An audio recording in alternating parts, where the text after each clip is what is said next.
why today there's a big thing about it. Today is December 19th, 2026. And you may know that today, Three-Eye Atlas is the closest to the Earth. So Sandra, when she gets back in a moment, we were having some technical difficulties and she stepped away because I couldn't get live, but now we're live. She is our expert. If you missed our interview last month, we talked about Three-Eye Atlas, a little bit about how that relates to us personally, the geography of the Earth, and so many other things that we are dealing with at the moment. So in my experience, I've been listening to Eileen McCusick talk about Three-Eye Atlas, Kelly McClogney. Sandra has been learning from so many other people about this. And it's really fascinating how this shifts the energy and the vibration of ourselves and of the planet. And when Sandra gets here, she's going to talk about more about how that affects us, break down some of our questions, and really have a lot of fun with this topic. So if you are listening live, let us know in the comments or the chat what you think about Three-Eye Atlas, how this is affecting you, and really why you are interested in it. So it is going to be a fun time. I am sorry for the delay. Let's see. We've got 111 seconds ago, we started live streaming and one watching now. So today is the day. Sandra, welcome. We are already live. I was working out the glitches. I think that we are live streaming. I don't know what happened. So I've been chatting a little bit about Three-Eye Atlas, and today being the day, the 19th. It's the closest to the Earth, right? Today is the day. Awesome. 6 months we've been talking about this. Well, you've been talking about it for 6 months. I've been talking about it for 6 weeks, but no, that's awesome. In your 6 months talking about this, what's your biggest takeaway or your biggest excitement about what's going on with Three-Eye Atlas? I think my biggest takeaway is something that we've talked about for a while is science meeting spirituality. I think that this is getting a lot of talk from many different kinds of people. From people like me that are both nerdy, so more the astronomer who is interested in the science, the actual, the what's in the sky. Like, we've got satellites, we've got probes, we've got data, we've got Hubble telescope. And then on the other side, which is also me, is spirituality. Like, even some people to the point of, is it an alien? Is it like, what is it? Like, there's this bigger meaning. So we've got this like data rich, what is it? It's not behaving the way we normally have things behave. And then over here, we've got like this, what is the bigger meaning of it? So to me, the biggest takeaway is that we're right in this place where, it's joint. I love that joint. It's like this convergence, the science and spirituality, right? Yeah. I find that to be particularly exciting. We were talking behind the scenes about just life in general, and I've been reflecting a lot on my past. And you have told me over the years, I've been very ahead. And I've doubted that. And I wanted to do a podcast back in 2017 called The Science and Spirituality of, and it never launched. And that's okay. We won't get into the story of it, but there's so many people now talking about that exact thing. And so when I think of today as the day, it's like, wow, we have really converged. There's so much interest in the overlapping of these two, what seem like two different worlds, but we're really talking a lot about the same things, is what I'm beginning to understand. It's just articulated in different ways. And this comment is here, I think, from what I understand too, to help shift our vibration and our frequency. And it's highlighting that we are all talking about some of the same things, just in a different language. Yeah, there's been a lot of talk too about the divine feminine, right? We've got like the divine masculine, the divine feminine, or we just could call it matriarchy, patriarchy. The balance of within ourself. And what's also interesting is the timing of some of these, the times of which, like today is the 19th, and then we've got the winter solstice, the 21st. This is a lot about plasma, hydrogen, oxygen, and plasma. Plasma is light. What is the winter solstice about? It's about light. In fact, you even have an event called, calling the light in and working with the light in the winter solstice, which is, I believe, is this coming, it's December 21st. It's 5 o'clock Eastern Standard Time. So it's like, now, isn't it coincidental or not, right? With all these synchronicities that, we've got the winter solstice and we've got this major event happening the 19th. We also have the, if we project forward, because it's moving so fast, it's going out. So it came in more at like where Sagittarius is, and it's going out where Jupiter, like it's going to come out by Jupiter. And that's going to happen around the spring equinox. So that happens, I believe it's March the 16th, and I don't see that right in my notes. But it's like right near that winter solstice. Now, I just think that these are not just coincidental. I agree with you. Oh, go ahead. I didn't mean to cut you off. No, and also that astrologers have been saying for years that something big was going to happen in these time slots. And then in the summer is when it first got identified. So then it was like, oh, then the astrologers started seeing, oh, this is what we've been seeing. And these dates keep coinciding with exactly what we're seeing in the sky, something tangible that I think that we, especially people that didn't believe in astrology, is too esoteric, it's too, but it's like, oh no, now we have scientists talking about it. Right, which I find fascinating. I really find fascinating and really cool, and interesting that people are getting on board and seeing things through a different lens. I think that's part, for me, what it's about. And it's about there's just one right path, right? Or one right way to do things. And the comet 3i Atlas to me even represents that, because it is not following a typical timeline or trajectory of other comets, right? It's like showing us there's another way, there's a different way. Here we go. And science coming on board with some of these beliefs, I think, is very validating for what so many healers and shamans and people from indigenous communities all over the world have been saying for years. So this is a very exciting time, this convergence I'm finding. And to your point, there are no coincidences. It's all synchronistic. So today's December 19th, the solstice is the 21st. Then we move into the end of the year. And I love how you connected that the spring equinox is also close in timeline to where the comet is shifting. What do you think will happen in these 3 months, like this 3-month period between now and March, energetically or in any other way that you want to share? Well, can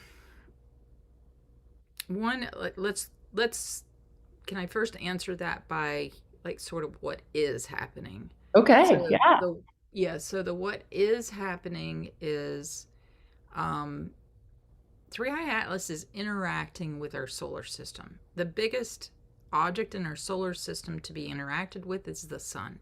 The sun is in its own shift. It is in its, imagine it's like it's ready to do a major transition itself. We call that the solar maximum. We've got solar flares coming off at tremendous warp speeds. That is one of the reasons why there's a high correlation with volcanoes, with earthquakes, with weather disturbances. It's even why I live in the Northeast. It's really cold. A week ago, I believe, people in Texas were seeing the Northern Lights. When these big shifts come in, when these big coronal hole ejections come off, they're bringing so much, imagine like so much vibration that it impacts our ionosphere. I'm severely simplifying this, but what it does is it allows more of that electromagnetic to come further and further down, which is why Texas would never see it, but it's coming further and further down.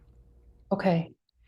And then it just so happens that a huge one just turned and faced, and they're expecting that to hit the equator, which is fascinating. Oh, Like they're wow. expecting its major trajectory to sort of hit the equator. So we've got all of that happening.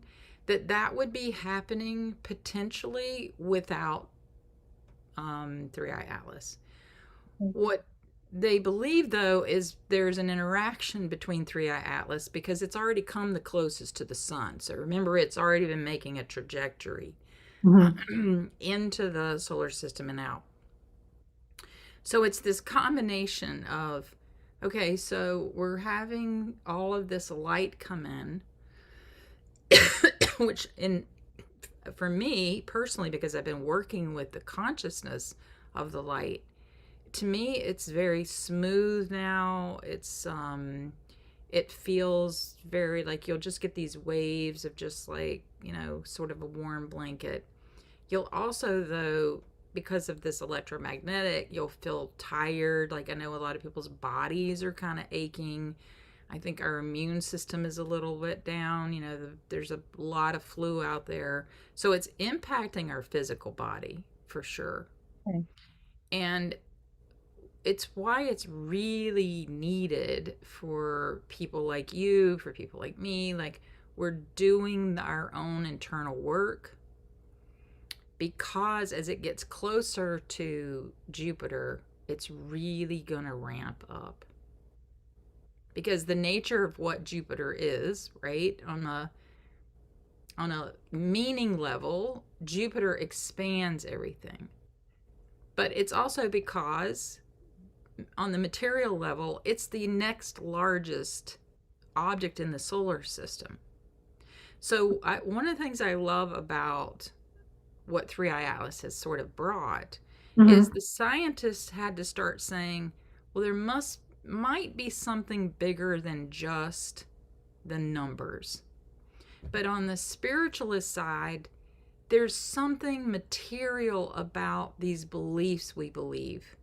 Because both Mhm. the spiritualist thinks there's nothing material, and the materialist thinks there's nothing spiritual. And both are equally off balance. Right. If we come to the middle, we realize it's both. So, what do we expect, coming into March? On the spiritual side, things could ramp. On the material side, things could ramp. So, that's not to scare anybody, but that's to like do your work on the material level and the spiritual level, not just one, but Mm. both. That's a good reminder. Do it on both. It's the both and that you often talk about, because we are not one or the other. And I love how you're integrating this for people. I know you do that in your work on so many levels. This integration of the both and the earth and the cosmos, the all the things, right? This coming into balance is what you started talking about at the beginning. So you really help people with that. So thank you. Mm-hmm. Um, when we are out of balance, like can or let me rephrase that. How can we use Three Eye Atlas in and of itself to come into balance? Is it just the awareness of it and the things that you talked about, or is it just the presence? My understanding is that it will help raise our vibration or shift our frequency, like individually, collectively, planetarily. So, if that's the case, and maybe you can speak to that if that's true, how does it support our own inner balance? Mm. Yeah, I was thinking about that while you were asking. I have the gift. I was blessed to a certain extent with the gift of faith. Mm. And it wasn't hard for me, even as a child, to believe in a greater order of things. Okay. And so for me, working with Three Eye Atlas is just, it's call it what you want. It's God, it's the oneness, it to me, it's love. It's like whatever that concrete thing, that word that you can put around love is. Okay. It's really difficult, and I want to be very compassionate to those who don't have access to that feeling, experience. It's going to be harder for them to access the consciousness of what Three Eye Alice is bringing. And so, therefore, it is imperative for those who do to hold that light for those who can't. For no judgment, that you can, like you're not better because you can, and they're not worse because they can't. Okay. That's just your purpose in life, is to do this, is to hold love. If you felt love, if you feel love, if you have any connection to the capacity to hold light and love, Mhm. then do. Okay. And you have a gift that you can do something, whatever your practice is, whatever that is. If you just connect to the consciousness of Three Eye Atlas, it can help in a way that's kind of undescribable. I don't know how to describe it other than, it just sort of expands what you're doing, and you feel like the effortlessness. But this took me years, and this shift has happened really since my trip to Egypt, Okay. and feeling that effort. Now, I can't separate if my trip to Egypt facilitated that or if it's just the timeline of when I started to feel it. But it Mhm. is true, like the fifth dimension, you can access that unity consciousness, which really unity consciousness is love, where we aren't separated. We feel love when we do not feel separate from the Okay. divine, from each other, right? We were talking a little bit before we started this about loneliness. Like this time of year is very lonely. It's supposed to be this special time. And if it's like, if you don't have the Norman Rockwell, and nobody does, by the way, um, and so we aren't separate. So that's wow. You're making me go deep. That's interesting about the loneliness. A few years ago, at this time of year, I did a program on loneliness and a workshop on the loneliness antidote. But it's becoming more and more prevalent. The more connected we are with tech, the more lonely we feel.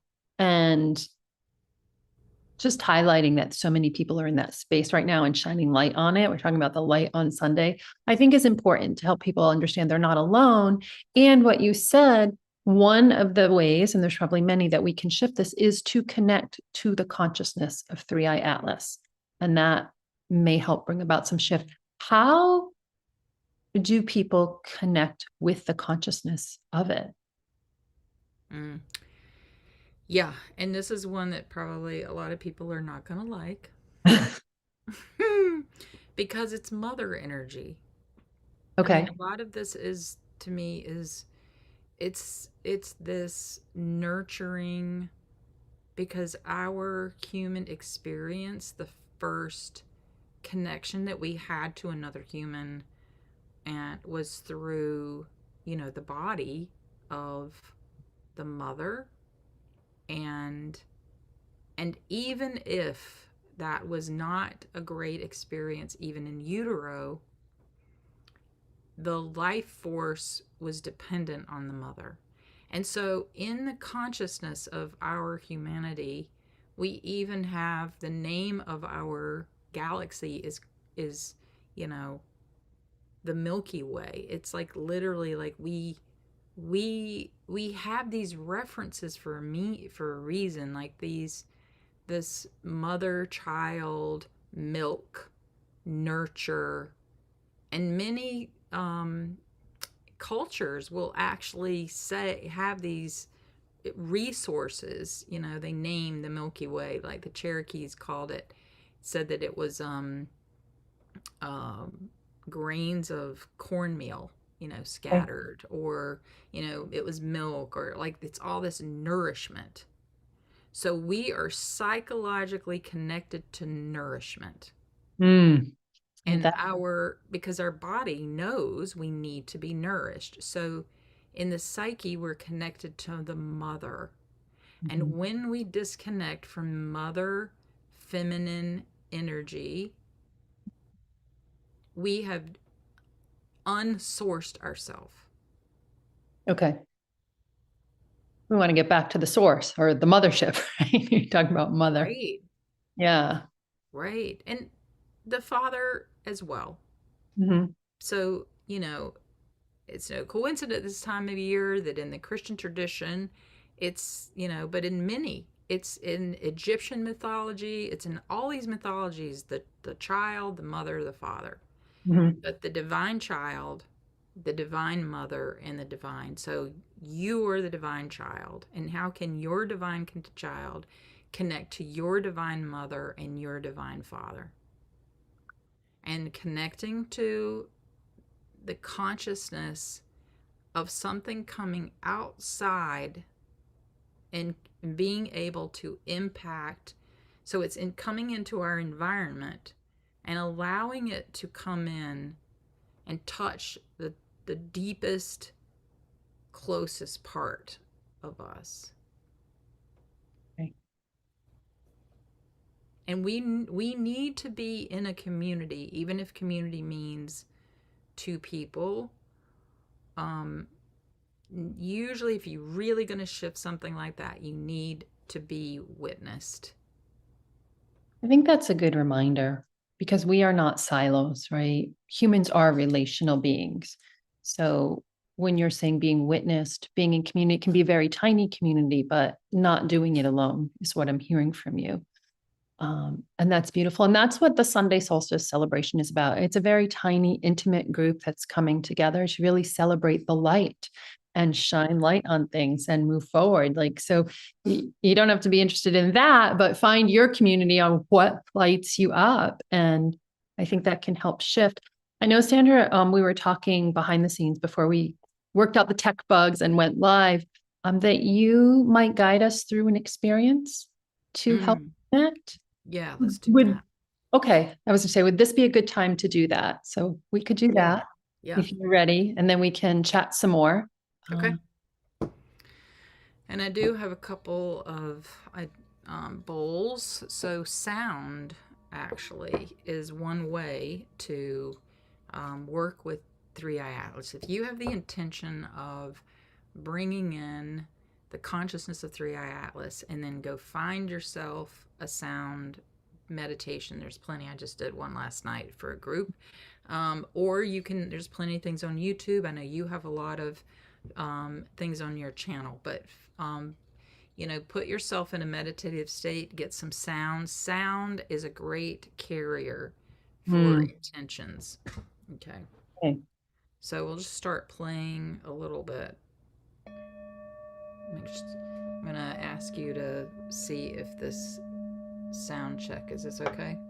I can hear it great. Hopefully, it's streaming on the YouTube. People can also hear it, but I can Okay. hear it through. All right, I'm gonna get this kind of close. Just let me know if it gets too loud. No, it sounds good. And hopefully, the settings on my end are working for the live stream. So this is actually a G note.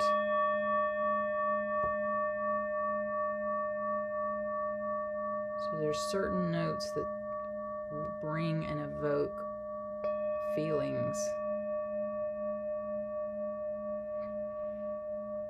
And you can even hum this, which will actually bring it more into your physical body.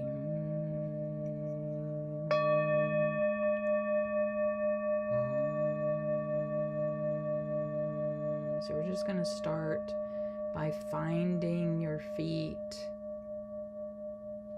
Or if you are lying down, your sacrum would act as your feet. So you find the back of your head and your sacrum and your heels, anchoring those 3 points. If you are sitting up, it will be your feet pressing in your right foot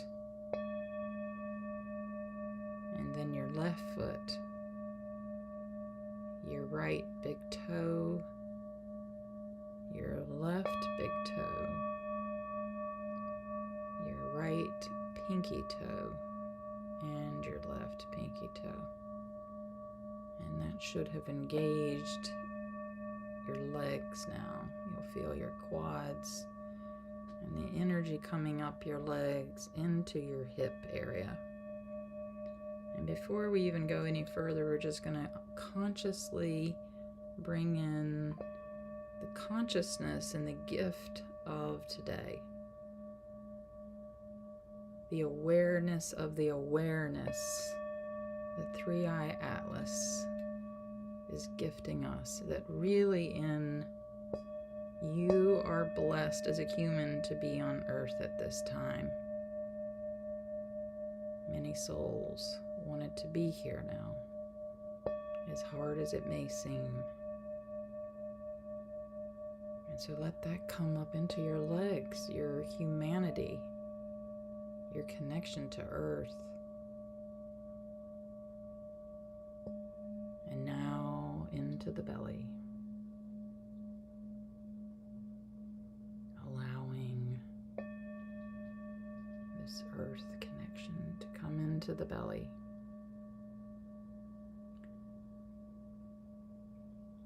Which is also, whether you're male or female or do not identify as either or both, this is your womb. A place of creation that mimics our earth and also mimics the galaxy and the cosmos. And you may be feeling a little bit of a turning in the belly. Just allow that to happen without any judgment, one way or the other. And now focus on your back to be a support. So allow your hips to really settle in. Notice your alignment, stacking heart over hips and head over heart. And now allow this sound to come into the belly.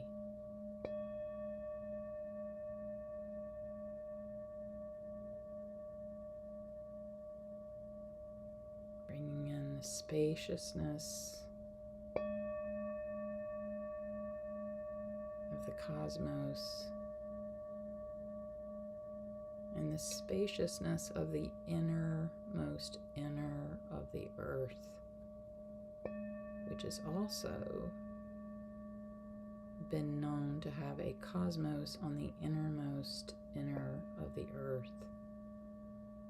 Allow those two things to connect by focusing on the base of your neck.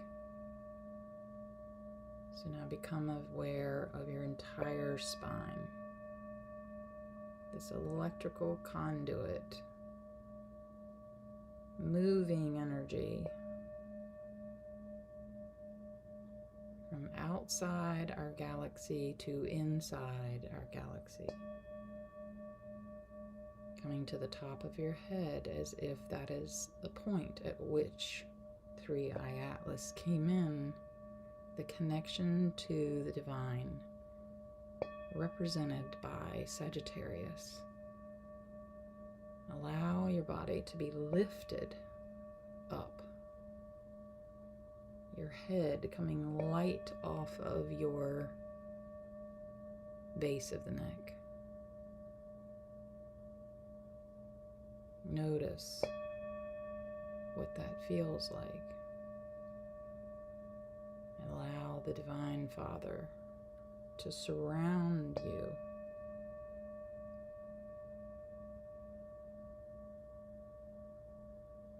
Coming around your physical body. The cosmos, the plasma, there's no beginning and end to that light that surrounds.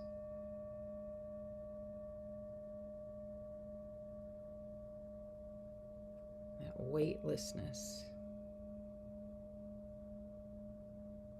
And now at the top of the head, imagine that comet is coming into your interior body through the top of your head. Settling in right to that pineal gland right between your eyes. Notice the expansion of your own consciousness, allowing pixels of love to settle in to your interior sight and your exterior sight, your inner eye, trusted more than even your external eye. And now just listen with your ears to the sound that's being delivered, and let it take that plasma into any crevice of your body, of your mental body, your emotional body, your physical body, your spiritual body. Allow that to seep in. The body knows where it needs to go.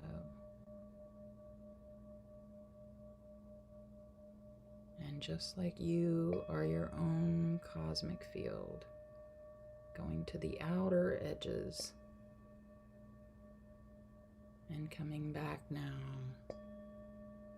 to the most internal, right in the center of your heart, allowing the sound to go deep into the heart, bringing in that consciousness of love, not needing any understanding, allowing the consciousness of love and non-separation to come into the heart. And now when that feels complete, breathe that in through the throat and take it down into the heart.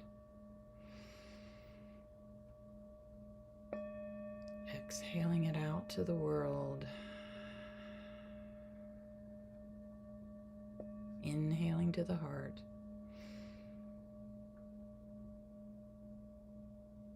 Exhaling out to the world. And now inhaling it into the belly, into your own womb. And just as you may hear the vibrations of the bowl, almost as if you can hear the circular motion, feel that in your belly. And just like the earth, it has a spin. Invite the perfect spin in your belly to help bring in this divine mother energy from the earth and the cosmos, allowing clarity from the heart, not not from the mind or the emotion of the words Divine Mother, but the sound of the work, the sound of neutrality.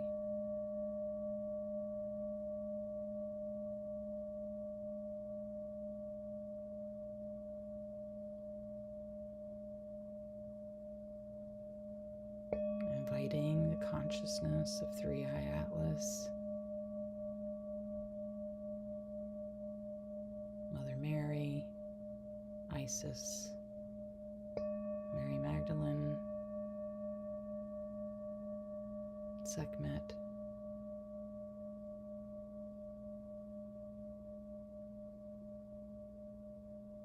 Pachamama,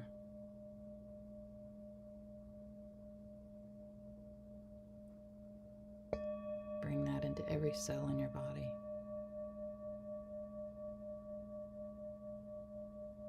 As only Three-Eye Atlas can do right now.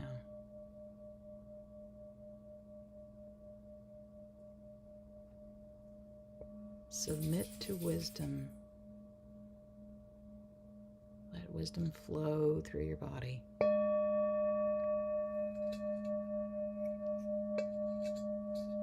And now coming back to your feet.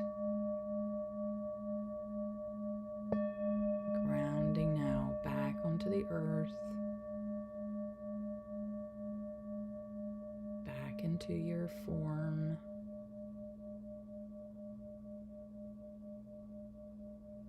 Feeling the connectedness of your pieces and parts to your own self. And allowing one more unit of connectedness.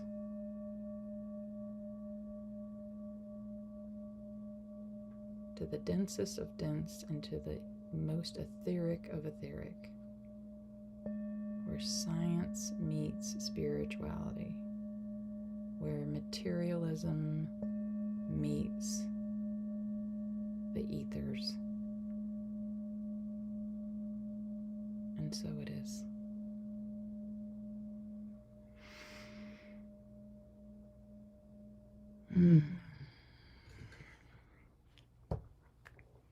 Thank you. Oh, thank you. That was really beautiful. I feel myself like sinking deeper and deeper into my own body and my own presence. It's really powerful and lovely. And I was like, I don't know about anybody else watching, but I really needed this today. So thank you. Thank you. You're welcome. It's available to us. It's so here, and it's just having our consciousness connect to it. And that's the part that's so lovely, is it's not so jolting. It's just this and you said it so beautifully, is you came into your physical body. So the biggest piece of this is allowing us to change our physical body, where we have been working so hard to release trauma and experiences. And if we just connect to the love that's being provided, we don't have to work so hard. I think it's really beautiful. It also feels very poignant because you talked about setting intention earlier, and we do that with so much of this different work. But if we take the energy and the consciousness of Three-Eye Atlas and set that intention to let it be easy, let it be easier, and flow with that energy, that in itself enough for me is all I need from Three-Eye Atlas, right? To remind me of that, to flow and shift trajectory. And if you're listening to the replay or watching live with us, I would invite you, if setting intention speaks to you, to do it today. It's also the new moon. Moon is a heightened day to set intentions. I mean, you can set intentions anytime, right? But, it's a heightened day. So I'm going to turn in for a moment, maybe invite all of you watching, and Sandra too, if you want to just silently set intention through whatever it is you would love to unfold and have be easier.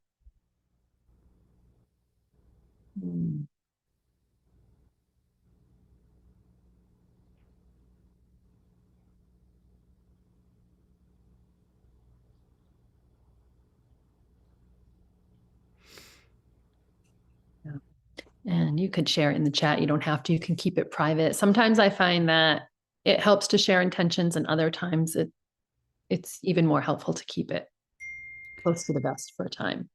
Well, and I think it's perfect, like the way you said. I mean, we are many of us are going to be with family members, and family members are some of the hardest to be around when you're trying to do so much deep work, because there's so much resonance with us, with each other.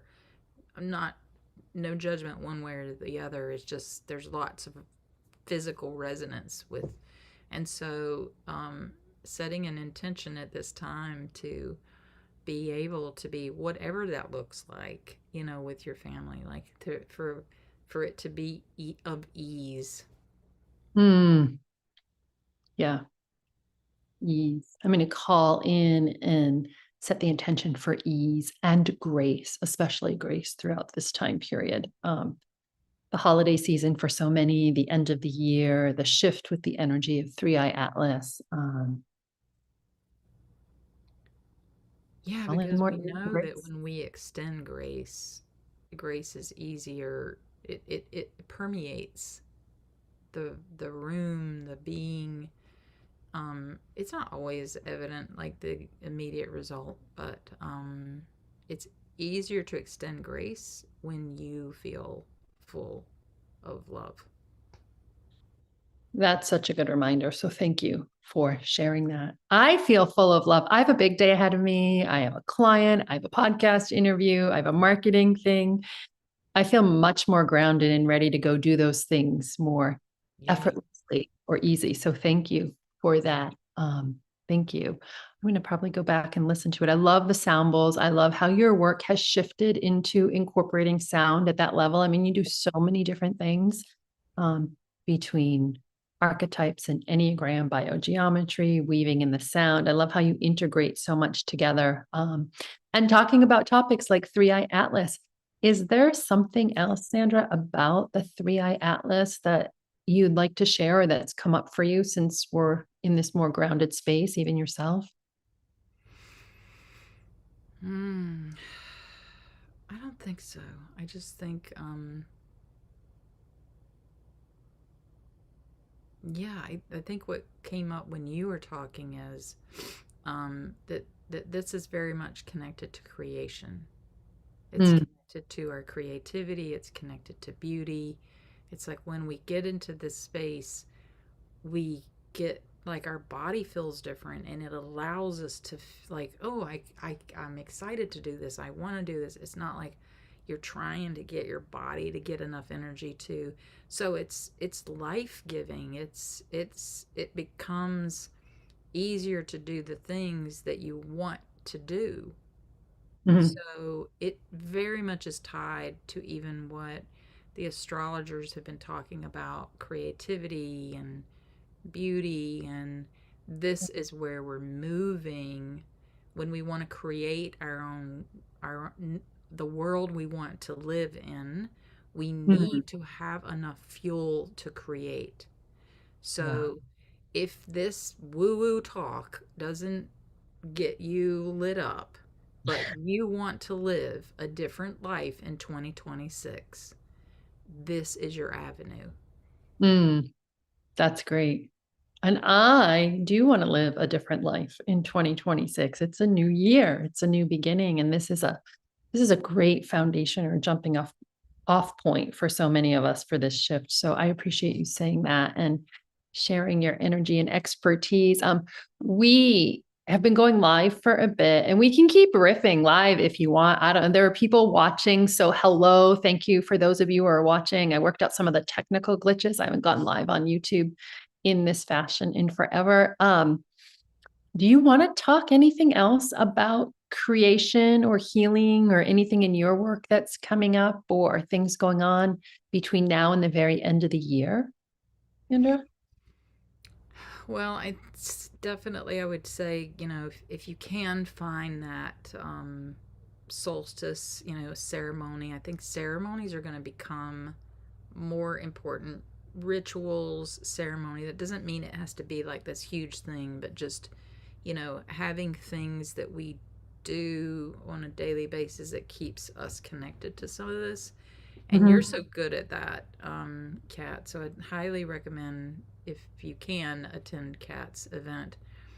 Um, you know, the part of when we've been talking about like the matriarchy, but these indigenous cultures were connected to the land and the rhythms and the cycle. So just really being attuned to the cycles, which is really hard right now because Christmas in the in North America, it gets busy, it gets commercial, but just kind of going back to, you want to do the things because they're great. And also, what's the, can you get into the yumminess of the solstice and the slowing down and finding what matters to you so that you can plant that seed for Mhm. creation. So really figuring out like what is what do you really want, and have that not be just, oh, I do it once and I let it go, but like you really coming back to it, finding what lights you up, finding what gives you creative juices. And we were talking before, like I'm getting really much better at no, and and seeing how, we use this language courting, but like I would I would allow the thought, the consciousness of, you know, I'm loyal and I'm doing this. Why am I doing this? Is this really what I'm supposed to do? So I was looking up Robert Edward Grant. This is a little geeky, but the 5D is really about purpose. So one of the things that we're moving into is even that creativity is purpose. It's like what is your time here on earth meant to be? And moving out of 4D, we got stuck in time space. Like we kept being in loops. It's like past life regressions, and I keep doing the same trauma and blah, blah. And 5D allows us to get out of the loop, and it starts saying, what's your purpose? So we're going to have much more of this orientation toward authenticity, but toward creativity, toward what lights you up. Now, that's hard when you don't know who you are, Mhm. right? You need to know who you are to be able to do that, but you get really clear at more subtle layers too. That, yeah, that's not meant for me. Mm. If you're doing something that's not meant for you, then that means you're not doing the thing that is meant for you. So I love purpose work, for this reason, Okay. because to me it's very much part of this. Because, and I have many of my clients come back, and they even refuel their relationships with their mates because they feel alive now within themselves, and they see that the issue they thought was the other wasn't the other, it was them. And then Mhm. it gave them a different perspective. Right. I like that. And it reminds me a lot of the work that I used to do more heavily about basically know thyself, right? Is what you're saying. You Yeah. can't fully step into your purpose until you know who you are. And Mm-hmm. to know who you are, for some of us, not everyone, we got to peel back the layers of what is not us, what energy is not ours, what programming, all the things, and see, like you said, what lights us up. And then harness energies like this 3i Atlas or other things at those times to really, I think that can help catapult us. Like we don't always need them, but it can accelerate if we would love to do that. And so I really appreciate you sharing that. You've helped me over the years with my own purpose. So keep going, helping those clients with purpose work. That's beautiful. And then you mentioned the fifth dimension. Had written down notes and then we never got to it. Do you have a few minutes? Do you want to talk about the dimensions, the relevance of each one is? We certainly don't have to. I don't want to put you on the spot. Yeah, we can. Let me find my notes over here. So, if you really want to dive deep into this, um, then check out Robert Edward Grant. I mean, he's going to geek you out big time. And so, but I'm a geek at heart, so I kind of really love his work. So he did a really good explanation of this where, and I'm going to kind of cut to the chase because I don't think people want to go to the depth. Mm-hmm. But if you, so first dimension is like the x-axis. Second dimension is like x and y axis. Third dimension becomes a sphere, like the sun. Fourth dimension is like putting a still image and putting it in a movie. So in other words, you start to get the cube or the sphere starts to move around the screen. So that is where you start getting time.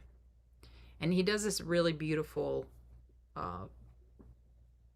kind of layout where he says number is arithmetic.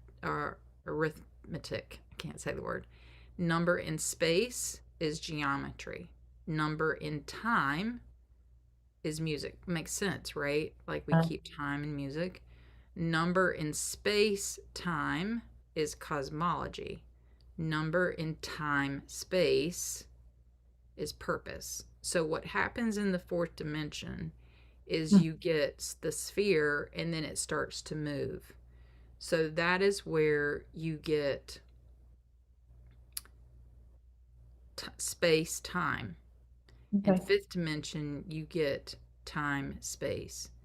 Now, in his description, in what the Kali Yugas talk about, is that we've got this big arc and time starts coming back toward us because the earth is moving.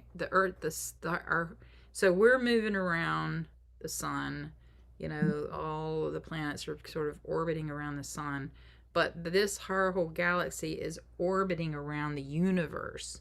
And what we've done is we've gone out to the furthest edge, and that's when that's when a lot of the sacred texts talk about, like, when that happens, when we get out to that furthest edge, like horrific things happen.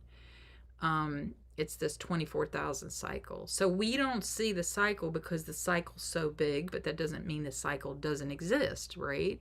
So, and that's it gets dark. It gets really heavy when you get further out. Like it gets kind of unknown.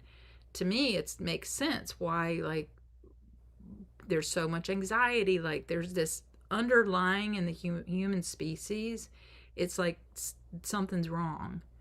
Something's going to happen. And even we didn't experience it before. Maybe we did with past life, but it's like there's something in there that's innately got us, something's going to happen. And we're at this point where it's starting to come back, which is part of the synchronicity of more light coming in, because obviously we're with that cycle, if it's just turned, we're still a long way from it coming back closer, but the light having access to us, you know, coming out of, you know, the dark ages. So that's another part about that fifth dimension, is we, in the fourth dimension, we think we get stuck in time. And we kind of did, right? Like, it's like we're just looping the same thing, looping. And that now with that flip, access to the flip of time space. So this makes sense why purpose becomes a bigger issue. Authenticity becomes a bigger issue. Creation becomes a bigger issue. Not that they were always important, but it's going to be fuel now. Okay.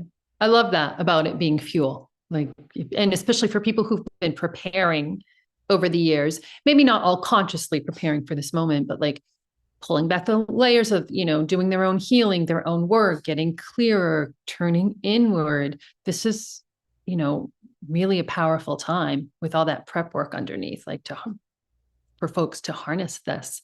and move forward with the flip. So I appreciate you sharing some of the nerding out on it, as you called it. It's always fun. I know that's not everybody's thing, but for many of us, like learning those finer details is pretty cool. So Sandra, thank you for that. One more thing about dimensions. Please. You'll hear a lot of people talk about, like, we're going to get out of the third dimension. I highly suggest we don't say those words. As you have taught me, that we create our realities by our words. And those are really powerful words, and they are pretty detrimental to us. We live in all dimensions at all times. Right. I think when we say we want access in living in the dimensions fully, right? So, polarity exists in the third dimension. So our universe wouldn't work if we didn't have third dimension polarity. So when we say things like we want to get out of the third dimension, if we said that, we would literally say to our body, shut down, and I'm not going to say the word. Mm-hmm. Okay, so we do not want to say these words. We want to live in the higher vibration of the fifth dimension unity consciousness, and we want to feel it down at each dimension and at the layer of the third dimension, which is why you felt that in your physical body. Okay. So we want to feel in the polarity body the consciousness that we can gain from the fifth dimension. So it's very important how we use our words when it comes to dimensional work, which is why for me now I work pretty much multidimensionally all the time. And I can see now how even the Enneagram is tied to the dimensions. And some of us are more oriented towards one dimension or another. And by design we are. Yeah. So it's like, don't tell that to a 3 on the Enneagram that you want to get out of the polarity, because that is who they are. Yeah. That makes a lot of sense. And I appreciate you sharing that because, since I've known you in the beginning, you talked all about embodiment, right? And really being in the body. And one of the things that I haven't aligned with, I guess, on the spiritual journey or the spiritual path is what you said. It's about we're ascending, we're going somewhere different. No, the truth is we're still here in the physical form, and we're here to embody all these different dimensions and layers of ourself and existence, right? So we talk about being a multi-dimensional being or accessing all the dimensions at the same time. And that can be overwhelming to the brain if we don't understand it, but you just said it very succinctly. It's just about embodying it all, right? And we do that in how you guided us so beautifully today with breath, with sound, with keeping it actually pretty simple, and then moving forward so that we can resonate in that fifth dimension consciousness. And this is about consciousness, right? And choosing the consciousness that we resonate with and aligning with where we would love to go. And I thank you for being here and highlighting how we can harness 3i Atlas to do more of that if we choose to, right? Today really, and every day. Right. And it's because it's about choice each and every day, right? Mm-hmm. Yeah, absolutely. Some days are easier to there than others. Indeed. But it is a gift to be here. And as you said, when we were talking earlier, many people are wanting to come into the earth plane. It's like, I've heard it said, there's a long line out to the door to get here to Earth School. It's a very tumultuous place, but it's also a very amazing place. So if we can embody, the upsides of it and the joys of our physicality and just, enjoy more of the ride. I mean, keep it that simple, right? Exactly. Love each other and enjoy the ride. So I love you, Sandra. I love you too. We're happy you're here with us today. People can find you at envision.net. Is that correct? Yep. Envision with 2 N's, like on your profile there, ENN. vision, check out Sandra if she resonates with you. And if you want to learn more about language, go to katrynrose.com. There is a energetic language guide if you want to learn more about shifting your language. That is available for you. But join us Sunday. I will put the link in the comments below if you want to join the celebration of light, celebrating the solstice. It will be simple. It's 90 minutes. We're going to do more of this, coming in and embodying the light to help guide us on our path. So subscribe to the channel, share it with people that resonate, and thank you all for being here. Wishing you a wonderful solstice, holiday season, 3i Atlas, all the things. Thank you. And Sandra, thank you again. Any last words from you before we say No, goodbye? I just appreciate your work in the world. I'm so bad about getting out, putting stuff out. But I really appreciate you doing the work you do. You are such a you carry the burden for many in putting the word out to the universe. It is heard by the universe. The sound that you put on out is heard. So thank you for all your work in your channels and your groups and just your ability to really activate people's hearts, for them to get to see themselves in that way. And so I appreciate you for that. Oh, thank you. Well, I appreciate you too. Let's maybe do some more of this now that we're working out some of the tech bugs on the YouTube live and put the word out there and the message out there. So thank you all again for those of you, there's a few of you here with us right now, for your time, your energy, your presence. Happy holidays, happy solstice, and we will see you soon. Bye-bye for now. Thank you for watching.